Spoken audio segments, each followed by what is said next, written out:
Hello friends, திலா கிச்சன்லேருந்து திலகா பேசுகிறேன். இன்றைக்கி நம்ம குழம்பு மிளகாய் தூள் எப்படி அரைக்கிறதுன்னு பார்க்க போகிறோம். 1 கிலோ நீட்டு மிளகாய் வாங்கியிருக்கேன். 1 கிலோ நீட்டு மிளகாய், தனியா 1 கிலோ வாங்கியிருக்கேன். இதை நல்லா வெயிலில் காய வச்சுக்கணுங்க. காய வச்சிட்டோம்னா நம்மளுக்கு எவ்வளோ நாள் வேணாலும் மிளகாய் தூள் கெட்டு போகாமல் இருக்கும். உடைச்சோம்னா உடையிற மாதிரி இருக்கணும்.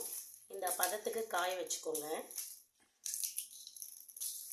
ஏன்னா தூள் அரைக்கும் போது மிஷினில் ஒட்டாமல் நம்மளுக்கு நிறைய தூள் ஆகும். ஈரமாக இருந்ததுன்னா மிஷின்லேயே ஒட்டிக்கும். இது தனியாவும் காய வச்சுருக்கேன். 1 கிலோ மிளகாய், 1 கிலோ தனியா. இதுக்கு தேவையான பொருள் வச்சுருக்கோம். மிளகு 100 கிராம் வச்சுருக்கேன். சீரகம் 100 கிராம், சோம்பு 50 கிராம், வெந்தயம் 50 கிராம், பெருங்காயம் ஒரு கட்டி எடுத்து இது பண்ணி வச்சுருக்கேன். கடுகு 50 கிராம், தோரம்பருப்பு 100 கிராம் வச்சுருக்கேன். கெட்டி மஞ்சள் 50 கிராமு. கருவேப்பிலை ஒரு 2 ரூபா 3 ரூபாய்க்கு வாங்கி நல்லா அலசி வெயிலில் காய வச்சுருக்கேன். இது எல்லாமே இந்த பொருட்கள் எல்லாமே எண்ணெய் ஊற்றாமல் ட்ரை ரோஸ்ட் பண்ணி எடுத்துக்கலாம். சும்மா மிதமான சூடு இருந்தால் போதும். இதை எதுக்கு நம்ம வறுக்கிறோம் அப்படின்னா, மிளகாய்த்தூள் ரொம்ப நாள் வரணும், பூச்சிப்பட்டு இல்லாமல் சீக்கிரம் கெட்டு போகாமல் இருக்கிறதுக்காக தான் அந்த மாதிரி பண்ணுறோம். ஈரப்பசை இருந்தால் கெட்டு போயிடும் இல்லைங்களா, அதனால் இப்போ இதெல்லாம் நம்ம மிஷினில் கொடுத்து அரைச்சி எடுத்துகிட்டு வந்துடலாம்.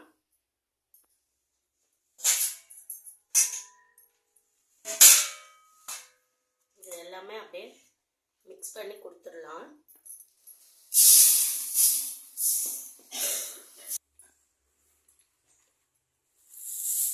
கருவேப்பிலை, மஞ்சள், தோரம்பருப்பு,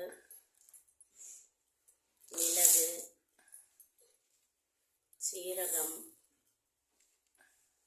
சோம்பு, வெந்தயம், பெருங்காயம், கடுகு எல்லாம் நல்லா மிக்ஸ் பண்ணி கொடுத்துருங்க. மிளகாயை தனியாக ஒரு கவரில் போட்டு கொடுத்துடலாம். மிஷினில் அரைச்சிட்டு பார்க்கலாம். குழம்பு மிளகாய் தூள் ரெடி ஆகிடுச்சு. இந்த மிளகாய் தூள் நம்ம எல்லா குழம்புக்கும் யூஸ் பண்ணலாம். சாம்பார், கறி குழம்பு, மீன் குழம்பு எல்லா குழம்புக்குமே யூஸ் பண்ணலாம்.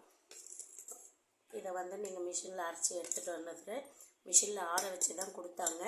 இருந்தாலும் நம்ம ஒரு நியூஸ் பேப்பர் போட்டு நல்லா ஆற வச்சினதுக்கப்புறமா நம்ம பாக்ஸில் போட்டு யூஸ் பண்ணிக்கலாம். 1 வருஷம் வரைக்கும் வச்சுக்கலாம்.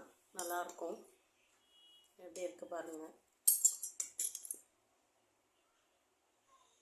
இந்த வீடியோ பிடிச்சிருந்தா லைக் பண்ணி, ஷேர் பண்ணி, கமெண்ட் பண்ணுங்கள். ஓகே, பாய்.